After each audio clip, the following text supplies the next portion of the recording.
Welcome back. It is now time for Gunnar Larsson to present. He is the CEO of Swedish Stirling. Welcome, Gunnar. Thank you very much.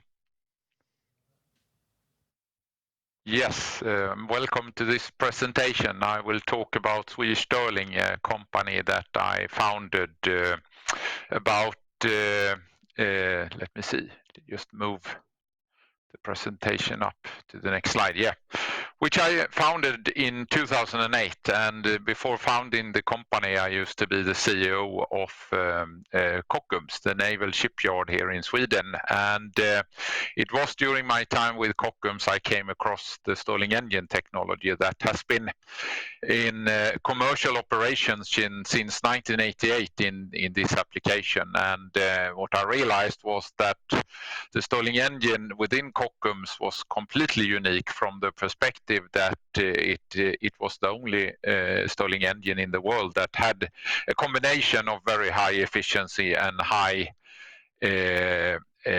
power, and those two aspects are really important if you want to build a cost-effective energy conversion system, and that's how Swedish Stirling got founded. I founded Swedish Stirling around technology license with Kockums, and the original idea with the company was to build a solar energy solution utilizing that Stirling engine technology. But in 2015, I came across another application that is today our entire focus in the company.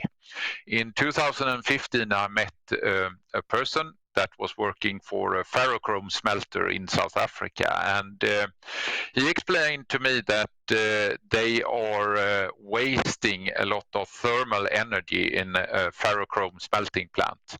About 50% of the energy going into the process to actually refine it to the pure metal ends up being chemical energy in waste gases from the furnace process. And he explained to me that they tried in that industry for 30-40 years to recover that energy, but every trials they had done with other technologies had failed because of the volatility of the gas. It's a combination of carbon monoxide and hydrogen that constantly vary in relationship, and that makes it extremely difficult for any kind of internal combustion engine to utilize that energy, and essentially it's being flared off in the entire industry. And when I saw this application for the first time, and also understanding the properties of the Stirling engine being a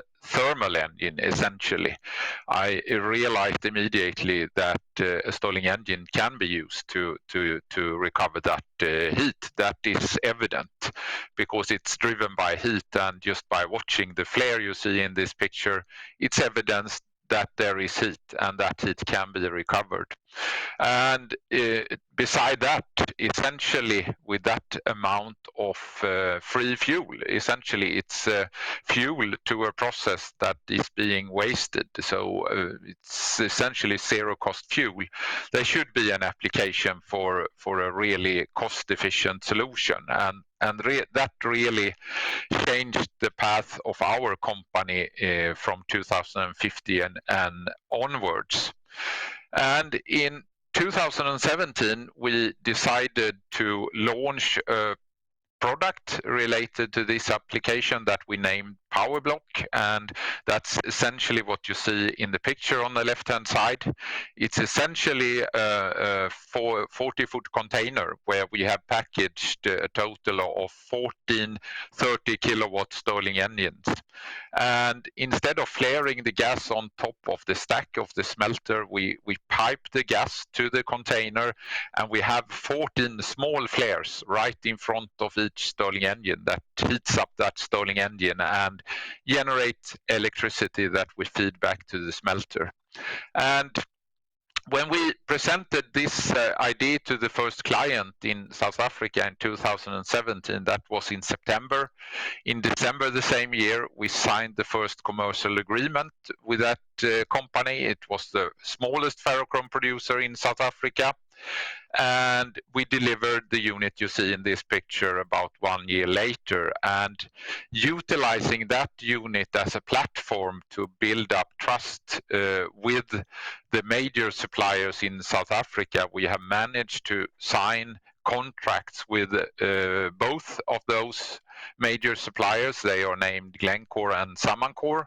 They have almost 50% of that market potential each, and we signed a contract with Samancor by the end of 2019 to install a pilot plant facility with them, which we installed late last year, and that has been operational since December last year. And in addition to that, we have signed first one commercial agreement with Glencore for one of their smelters for a 10 megawatt power plant installation in 2020.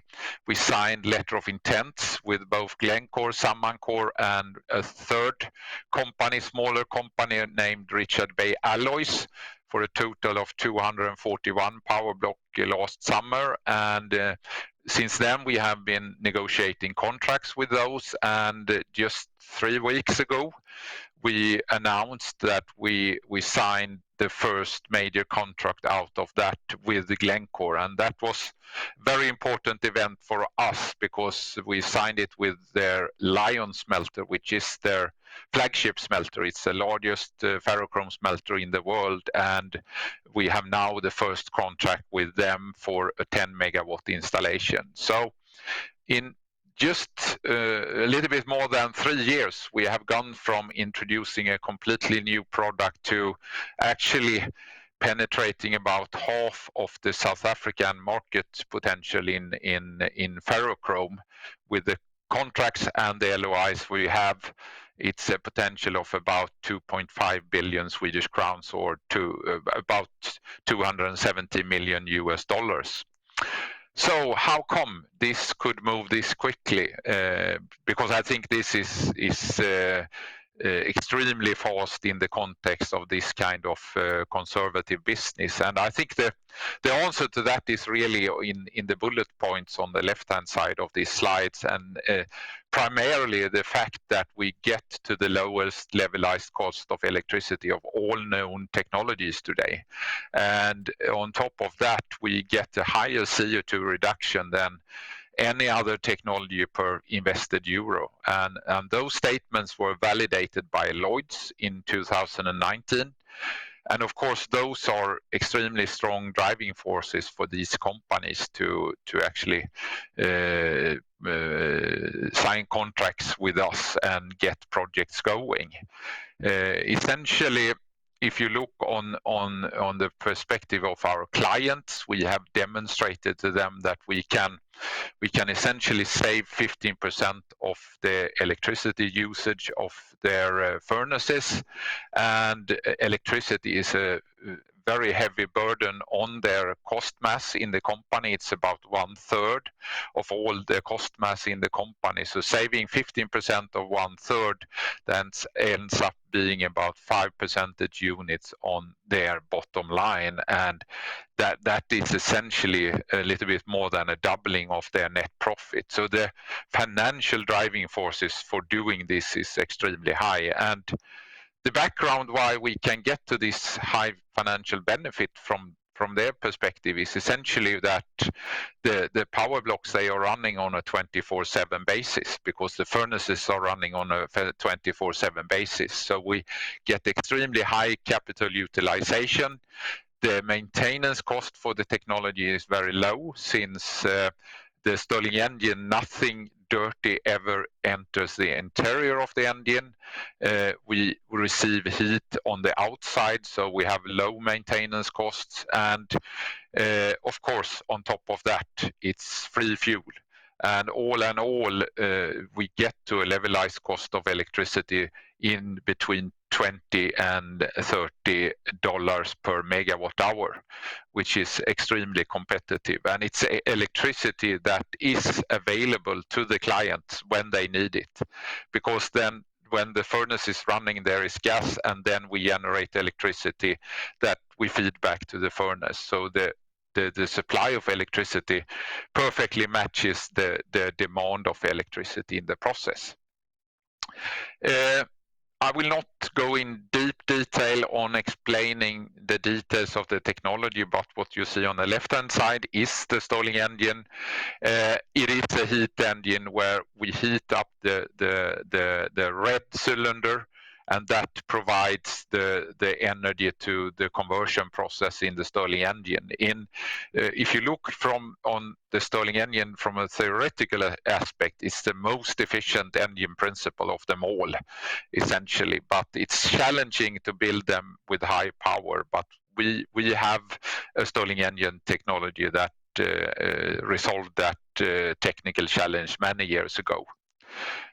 So essentially in the solar application, we radiated solar energy on top of that red cylinder, and instead of doing that in this application, we simply flare the gas right in front of that cylinder, and that heats it up. And the Stirling engine sucks the thermal energy out of the flaring process. So it's basically quite a simple solution, but it is completely unique in this market. It's solving a problem that haven't been solved before. And as I mentioned, we get an enormous amount of saved CO2 emissions from the fact that we save electricity in the process in a country like South Africa, where 90% of the electricity originates from fossil fuels, and that gets about one ton of CO2 emission reduction per megawatt generated by a power block. And essentially we generate about 3,500 megawatt hours over a year. So it's a lot of CO2 savings. Of course, Ferrochrome South Africa, that's about the market potential of $550 million, and we have about half of that in our order book or in LOIs right now. I don't see any reason why we can't reach very close to the entire market potential in South Africa. It's something that they simply earn money on in exploring in that market. But of course, the market for the product is much larger than that. And the next step for us will be the ferroalloy market globally. And we signed a memorandum of understanding earlier this year with the SMS Group to start promoting our technology in the European context to reach that market potential. And looking further, flare gas in general is a huge potential. It's at least $100 billion worth of potential where our technology will be applicable in the long run. Very shortly looking on South Africa, it is a very good market to start. They have fairly high electricity prices. Essentially, there are two clients we need to convince about our technology, which we have done. We both have them both as customers, and they have both selected our technology, and we have contracts to start building out capacity with these companies. But they also have a big concern for the escalation of electricity prices in South Africa.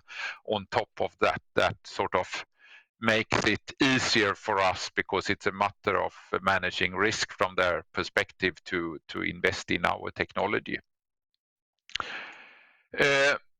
Looking a little bit about what drives revenue and profit in our business, we are right now in the position where we are ramping up our high volume production, and the first units will leave our factory by the end of this year, and we will have a ramp up of volume over the upcoming 6-7 years, and that's essentially what you see in the top right hand corner. And we get a very nice cost reduction with volume because we have adapted our technology to the automotive industry component space, and that gives us a very good predictable cost evolution with the product as a function of increasing volume. And that is essentially what you see in the graph on the top right hand corner.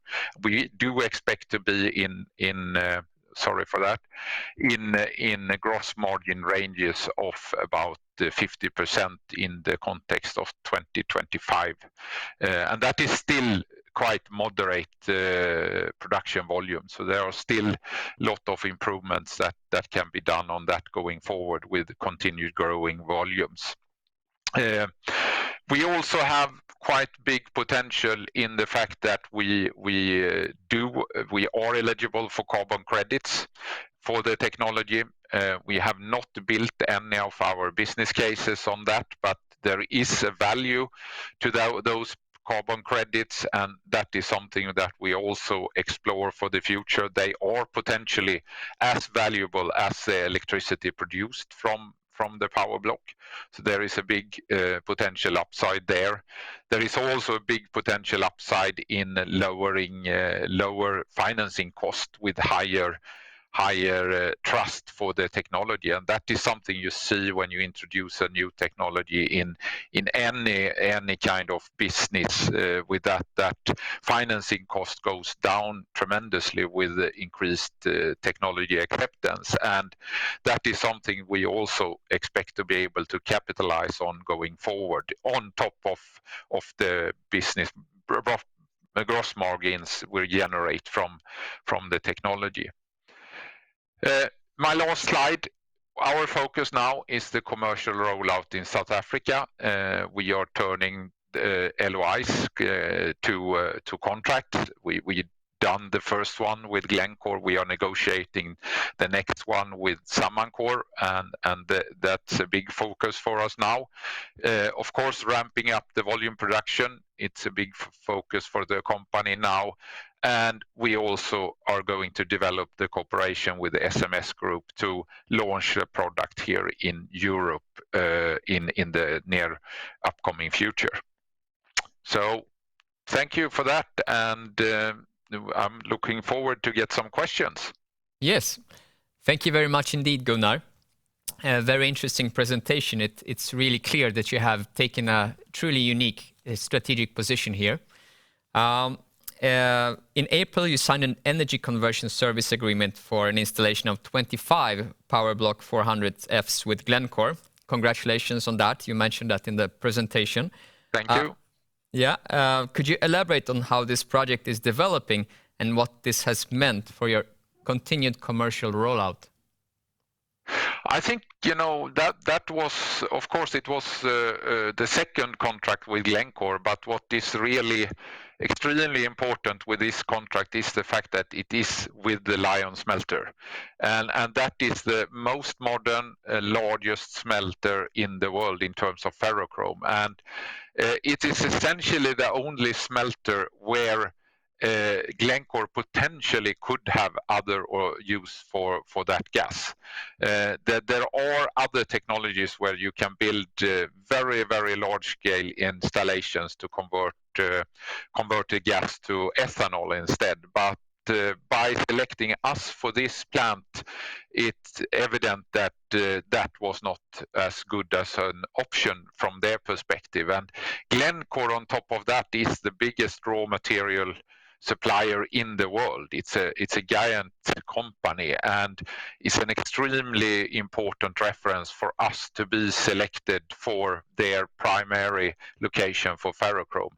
And their CEO, Ivan Glasenberg, he made a presentation in December last year where he set the target to reach zero emissions by 2050 for Glencore, and he pointed out as the most important example of what they are doing now is to implement the Powerblock technology from Swedish Stirling. So it certainly was a milestone in terms of really making the relationship with Glencore solid, and that is something that we can capitalize on going forward.